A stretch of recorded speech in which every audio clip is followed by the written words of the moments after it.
Hey guys, how's it going? It's Al, NFL DFS on DraftKings for week 14. I'm going to take a first look at the salaries and the rundowns for every position: quarterback, running back, wide receiver, tight end.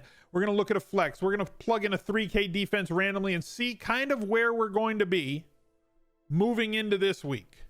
It's an interesting week. Some players have been priced up. Some very interesting players have been priced down. We have some great running backs that are going to get a lot of volume in really good matchups. We have some high value, high volume running backs that are game flow independent in bad matchups. And where we're going to find this value this week is going to be very interesting, at least to me, and to see how it evolves over the course of the week. And for those of you who don't know what the flow chart is, I've said for many years there's usually a team that we just kind of plug and play tight ends against. It used to be the Cowboys, then it was the Giants, it was the Cleveland Browns for a season, and this year it's been the Arizona Cardinals, and they're facing off against Vance McDonald and the Pittsburgh Steelers. So is this a place where we can get on board with that again this week? Where are we going to lean?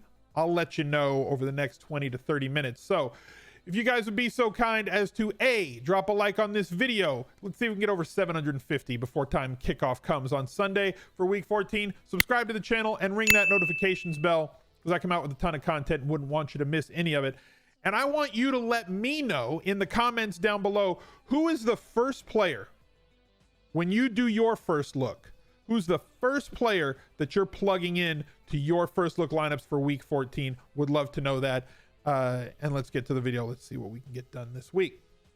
So checking out quarterbacks, let's start there. Lamar Jackson, probably the highest floor quarterback on a week in, week out basis, with access to a 30 to 40 point game. And I've made the argument that with running backs before, that they're game flow independent.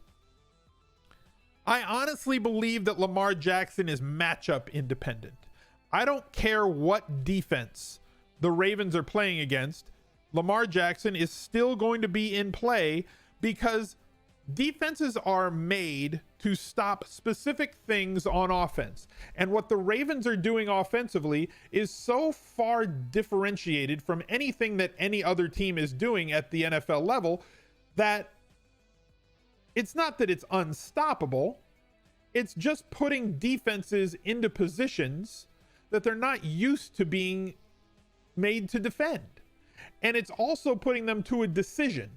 And at every decision point, there is a built-in counter for Lamar Jackson in this Ravens offense. You know, on run pass option, on read option stuff, if the defensive end dives in, then Lamar keeps the ball. If the defensive end holds their position, then he hands it off and the running back goes the other way. If on RPO, the defense moves up here, he takes a shot deep to Brown. If the defense sucks in, if the linebackers come in, then he's got an easy throw to the tight end 10 yards down the field. And it's putting defenses in these decision point situations where they have to take one thing away. And even if they're good at taking things away, like San Francisco was in week 13, and they limit him to 105 yards passing, they still can't stop the threat from him running the ball on the ground, as he ran for 100 yards with 6.3 average yards per carry. It's just putting defenses in these precarious positions. And if there's enough value, I think that he makes a great tournament play that you can or don't have to stack with any of the surrounding players. You want to stack him with Brown? Fine. You want to stack him with Andrews? Fine. You want to stack him with both? I'm also fine with that. And if you want to run Lamar Jackson out there in tournaments completely naked, all by himself, I'm completely fine with that too. He just gets you enough points on a week in, week out basis, consistently, with a high floor and a high ceiling possibility, that the matchup just doesn't matter to me. Patrick Mahomes has seen a little bit of regression this year in terms of his red zone numbers, his touchdown percentage, and everything else. He's still a great quarterback. He does face the toughest defensive secondary in the league right now, and is coming off of 2 sub 20-point games, with 3 of them in the past 4 weeks, or sorry, his past 4 games, not the past 4 weeks. And now gets New England. This game does have, I believe, the highest total on the slate at 49. They're expecting some scoring. It is on the main slate. One would have thought that it might be the Sunday night game, but it's not. Sunday night is going to be the Rams against the Seahawks in Los Angeles. So Mahomes to me is a good tournament play. I don't think he's viable for cash games this week because A, the matchup is tough. B, the price is really expensive.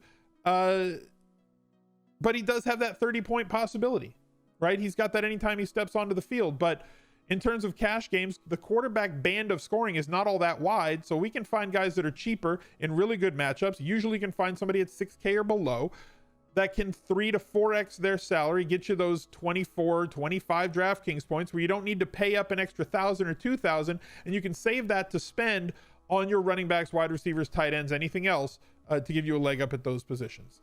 So Patrick Mahomes, great. Don't know if I'm going to be spending on him in cash this week. Aaron Rodgers, same sort of a situation. Don't know that we have to spend up on him in cash. Perfect for a tournament play. Very low or very wide floor to ceiling combination because of how much and how well they're using their running backs. Detroit has been really bad at defending opposing quarterbacks, and Kirk Cousins has recently been quite good. We still have to wait for his week 13 score from Monday Night Football, which has not kicked off yet. I record this on Twitch live at about 11:30 a.m. Pacific time. So obviously I don't have the numbers from that Monday Night Football game. Hopefully he did well. Hopefully Diggs did well. But we'll see as the week rolls on how we're going to value him. But 6,700 to me, he's being priced up based on the matchup here. His price typically should be, based on his performance, his average points per game should be somewhere around 6K to 6,200. He's way up around 6,700, and at quarterback, I'm going to be a little bit more price sensitive than that. Matt Ryan, Deshaun Watson against Denver. Denver's been tough, but Deshaun Watson's got as high a ceiling as anybody on a week in, week out basis. The problem is he can have a low floor too. Denver's got a good set of cornerbacks, might limit what they try to bring to the table, but a fully operational battle station once again for him at wideout. And when you add in Duke Johnson's pass catching abilities, gives him a lot of guys that he can throw to. 2 tight ends that are doing very well. He's got Hopkins, he's got Stills, he's got Fuller as well for him to throw to on the outside. So it's going to be tough for Denver to take away all of those options, and Watson could be in shape for a good high floor, high ceiling day. But again, the price is 6,500 is not too much, but we'll see. Baker Mayfield, questionable against Cincinnati. Don't know if he's going to play or not. We'll see. His coach says that he should be fine. We'll monitor this injury as the week goes on. Cincinnati is bad. We know that they're bad, but Cleveland just needs to play more and talk less. They printed up t-shirts. They were talking a lot of mess before the Pittsburgh game. And then they lost to a third string quarterback. So, and Baker put up 196 with a touchdown and interception and a fumble. So I need to see more out of this Cleveland offense. Just haven't seen it this year. Disappointing as it may be. This is not a $6,300 quarterback. This is a $5,500 quarterback, at least based on performance where it's been this year. So I'm probably not going to be paying up for Baker. Definitely not in cash. If you want to play Josh Allen, I'm always on the Josh Allen train. Really high floor guy. I've only seen the ceiling once this year out of him. And that was in week 11 against Miami, who basically everybody has their ceiling game against Miami. There's a couple of plays that I think are all right, and they're both in the same game. Sam Darnold here at 6,000. We've seen a resurgence from him. Yes, he had a terrible game against Miami in week 9. In Miami, still kind of recovering from the mononucleosis that he had. Now we're a couple months removed from that. Didn't have a great game against Cincinnati last week as they did very well, but I think we see a return against Miami's defense that is basically their defensive line doesn't apply any pressure. That's where Darnold's been have the most problems. And we have a situation where he's got enough wide receivers to throw to, and everybody has their games against the Miami Dolphins. Fitzmagic has also been very good, having to throw the ball a ton, playing from behind, finally priced up to a point where you have to think about it, but as much as he's thrown the ball downfield and has somebody like Parker and Gesicki is starting to come into his own, I don't mind him either. But for me, it's going to be Sam Darnold this week. There will probably be some guys that are cheaper, like Murray at 5,800, Garoppolo in the dome against New Orleans if you wanted to go for him at 5,600. Nick Foles has been benched, so Minshew against the Chargers at 5,400 if you want to go back there. And maybe there'll be somebody else that pops later in the week. But for first look, I'm going to go with Sam Darnold against Miami. The gift that is kept on giving to us the entire season. Now, we have Christian McCaffrey at running back, who's been priced down from 10.5 to 10.3. It doesn't matter where they price him. He's going to carry 35 to 40% ownership pretty much every week. They square off against Atlanta. He's quarterback independent. He's matchup independent. He's game flow independent. Christian McCaffrey is him and Lamar Jackson, the two most unstoppable weapons. Maybe you could throw Michael Thomas into that as well, with the way that they are used from their team. Michael Thomas, quarterback independent also. Didn't matter if Teddy was throwing it. Doesn't matter if Breeze is throwing it. Christian McCaffrey, didn't matter if Cam was the quarterback. Doesn't matter if Kyle Allen's the quarterback. He is going to pile up stats. He's going to pile up targets. He's going to pile up carries and yards and touchdowns, with 16 of them throughout the season. But at 1,800 cheaper against Detroit, who's given up the most fantasy points per game to opposing running backs playing at home and massively favored, I want to go with Dalvin Cook. At 9,500, there's just too much upside. The floor is going to be tremendous because of how many passes he catches every single week and how much volume he gets at running back.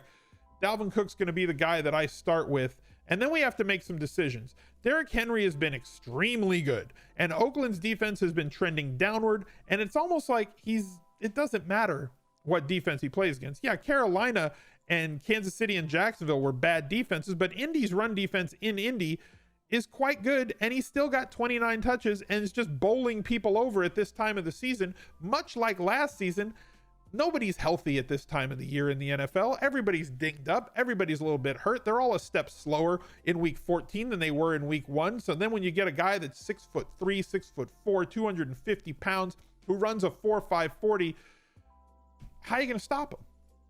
At 8.2, I think you finally got to give it a little bit of pause. He was 57, then 64, 6,900, 7,600. Now at 82, he's in that stratosphere where we kind of have to think about it, because the floor isn't as high with Derrick Henry, because he is not used in the passing game as much as somebody like Leonard Fournette, who we have seen a ton of usage from, another game flow independent running back who, even though they got throttled the last 3 weeks, he has still averaged somewhere over 20 fantasy points a game. Or around 20 fantasy points a game, because of how many passes he catches.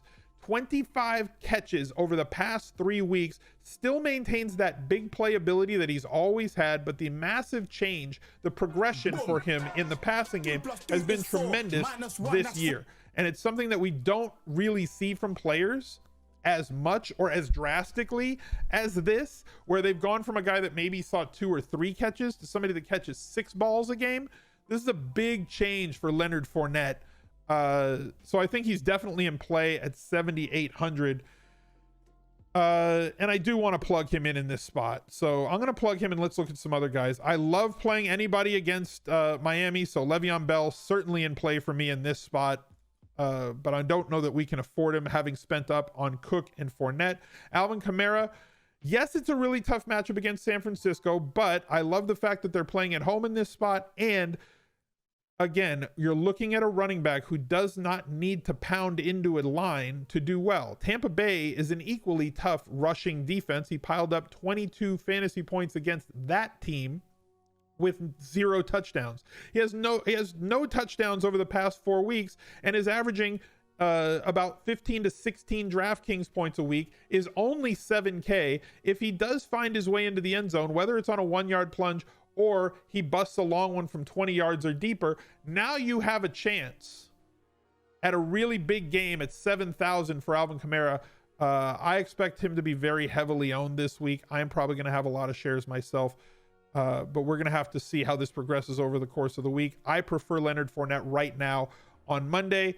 And Nick Chubb, albeit in a really good spot against Cincinnati, we've seen now finally with 3-4 weeks of Kareem Hunt coming back, Kareem Hunt starting to eat into those rushing totals. The first game back, he had 27, none through the air, then 21, then 16. We almost need Nick Chubb to get Derrick Henry type usage with 25 carries on the ground and all the goal line work for him to be viable in 8K. I don't know that the floor is there for him, but I do think he's tournament viable because of his big playability and the amount of volume that he still gets. But I think that there's better floor guys out there that have more involvement in the passing game. Melvin Gordon at 6,400. I get it. But Al, what about Austin Eckler? Austin Eckler gets the ball, and that's going to take away from Melvin Gordon. Well, it really doesn't seem like it has been recently, with 22 touches in week 13, 17 touches against Kansas City, 23 touches against Oakland, 23 touches against Green Bay.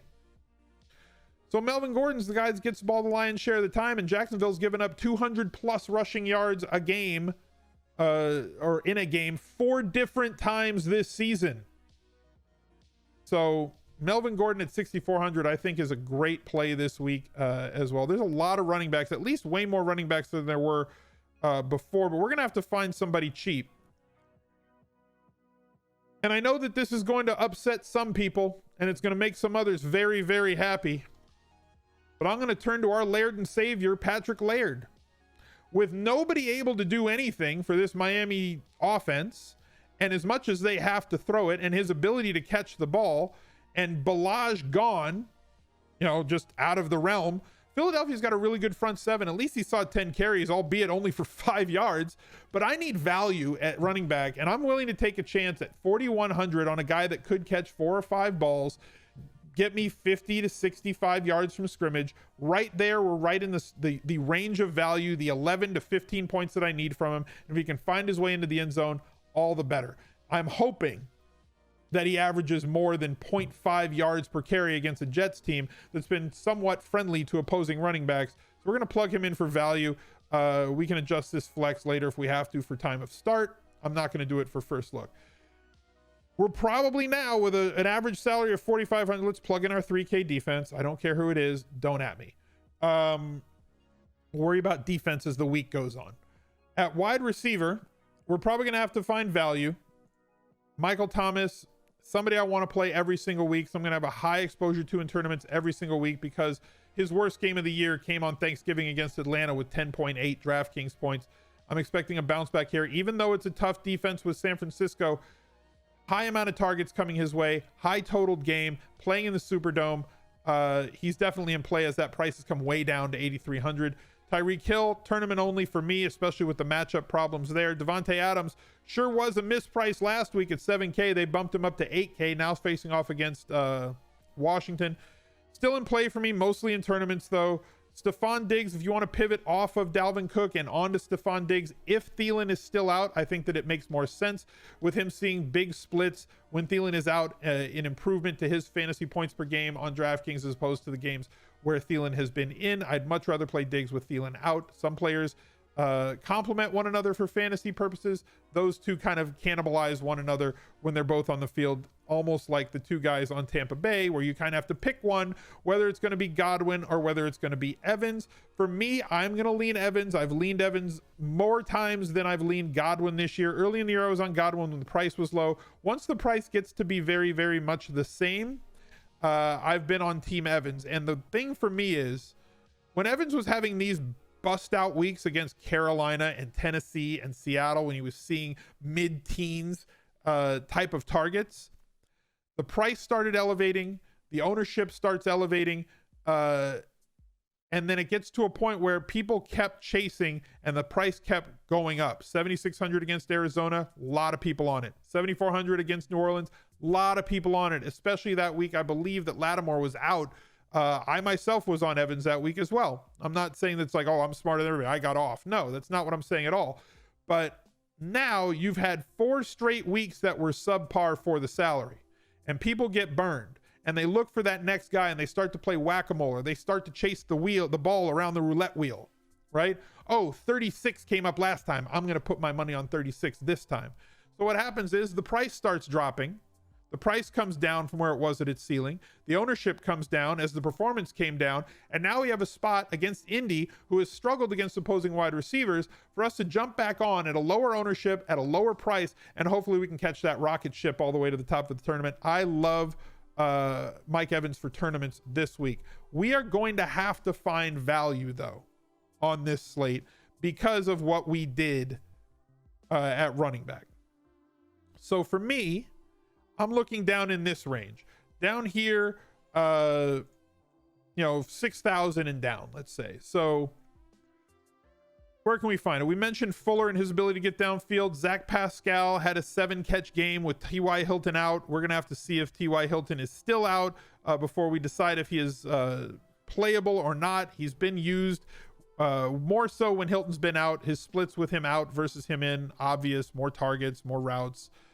Jamison Crowder, somebody that I really like this week. Marvin Jones, somebody that I really like this week, because if you're going to beat Minnesota, it's going to be through the air. He's only 5,400, but I've got Darnold, and I want the guy that's going to pile up a lot of targets from him. And I think that this week here against Cincinnati was very much an anomaly, where he only caught 2 balls but was targeted 9 times for 5,300. I'm expecting more of these type of performances: 5 for 8, 5 for 6, 8 for 9.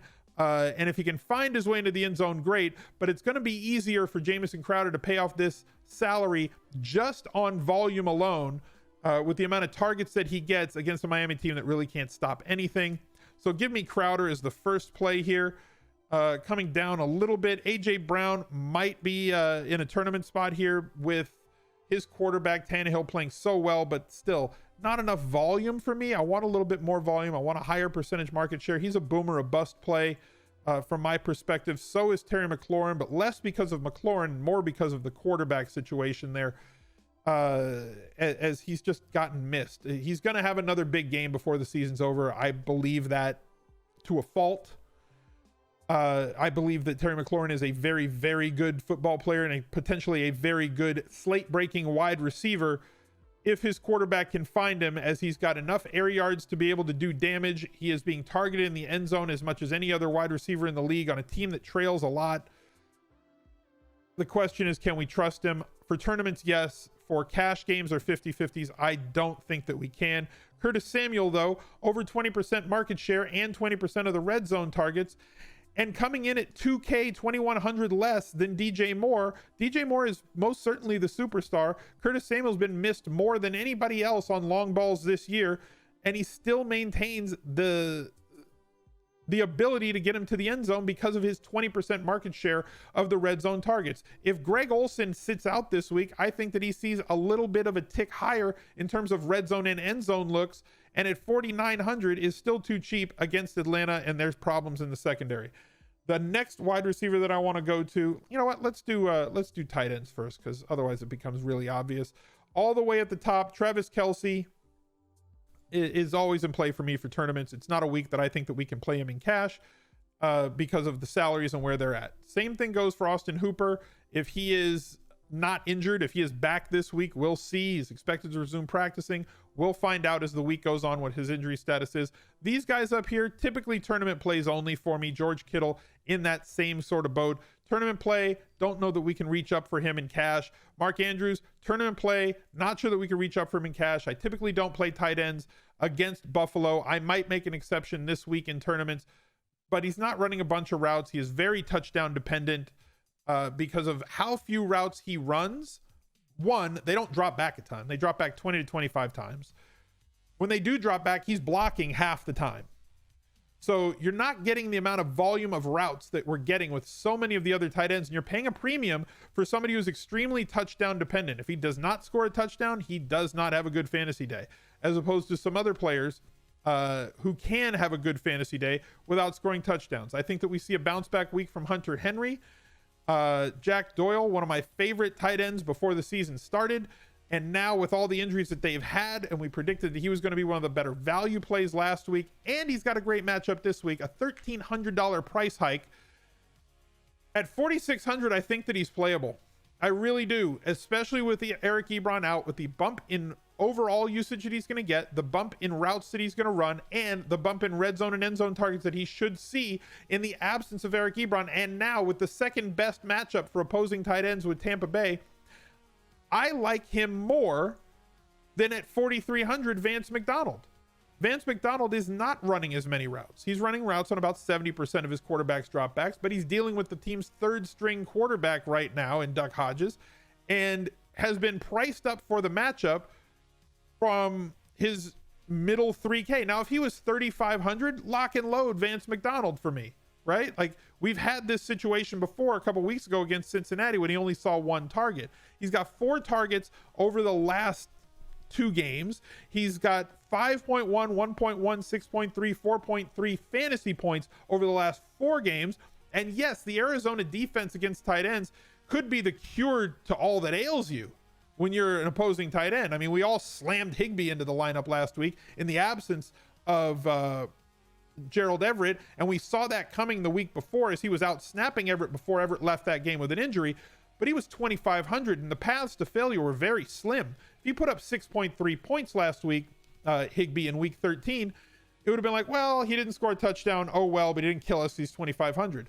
there's paths to failure at 4,300 for Vance McDonald. This does right now on Monday look to me a lot like the Cincinnati Bengals playing against Arizona back in, what was it, week 3, the Tyler Eifert in week 3 or week 4, where I said, let's not play Tyler Eifert against Arizona this week because he's not running enough routes and he's not getting enough targets. I'm not quite at that point. I think Vance McDonald is a better play in week 14 than Eifert was in that week, 2-3 months ago. But I think it's somewhat thin and very touchdown dependent because we're not getting a steady amount of usage for the tight ends like we were with Higbee and the Rams offense. We're not getting a steady amount of routes run, especially with the third string quarterback right now. And the price has come way up. We're not dealing with a $3,000, $3,500 or $2,500 tight end. So I think there's a little bit more trepidation that we have to deal with here. I think Gesicki's in play at 4K. Solid amount of targets, running a lot of routes, finally taking advantage of his athleticism with a quarterback who's gaining more trust in Gesicki as they get down around the red zone, if I could actually speak English for a change. Made a great catch in the end zone on a jumping, twisting play, getting both feet down. Maybe we're seeing Mike Gesicki turn into a good NFL player to match up with that amazing elite athleticism. The only other thing that I do want to mention is Greg Olsen got cracked in a scary hit in week 13, was completely out before he hit the ground. He obviously had a concussion. If he is not able to play, then we do have a play at the minimum salary with Ian Thomas at 2,500 going up against Atlanta here. It's a situation where for 2,500 you might be able to get 4 to 6 targets. Very few paths to failure if Olsen is out. If he falls into the end zone, it's an absolute smash. He's on my radar. We're going to have to watch and monitor Olsen as the week goes on. But for me on first look, the way I'm going to lean here is the same guy that we had last week, and it's going to be Jack Doyle at 4,600, leaving us with 4,800 for our final wide receiver. There's a couple in this range. You have Gage, who's been good. If Julio's out, I certainly think that he's in play, but I don't know that we have the ceiling floor combination. We certainly have a good floor. But Gage is a very low ADOT, average depth of target type of wide receiver, does not have game-breaking speed, does not have game-breaking ability, and is not being utilized down the field in a way that would permit itself to him having a massive day. This is an 8 to 10 yard a catch guy. He does not run deep routes, and he's not going to break very many tackles. He's a catch and get down sort of guy. If you want to play the floor play, I'm fine with him. You want to go with Marquise Brown and go for the ceiling game? I like it in tournaments. I don't like it in cash. Not enough targets. Really, really tough wide receiver cornerback matchup for him this week with Buffalo. Larry Fitzgerald, not really keen on him. Sammy Watkins, haven't seen much out of him since week 1. For me, it's Mike Williams. The amount that they challenge downfield to him and the amount of targets that he gets, coupled with his red zone and end zone looks, makes Mike Williams at 4,500 my favorite play in this range, and that's what I'm going to plug in. That's the first look lineup for week 14. I hope that you guys enjoyed it. If you did, or even if you didn't, damn it, drop a like on the video, subscribe to the channel, make sure you ring that notifications bell. The recap of week 13 will be out on Tuesday on YouTube. And until that next video, I'll catch you guys later. Bye. He's a legend.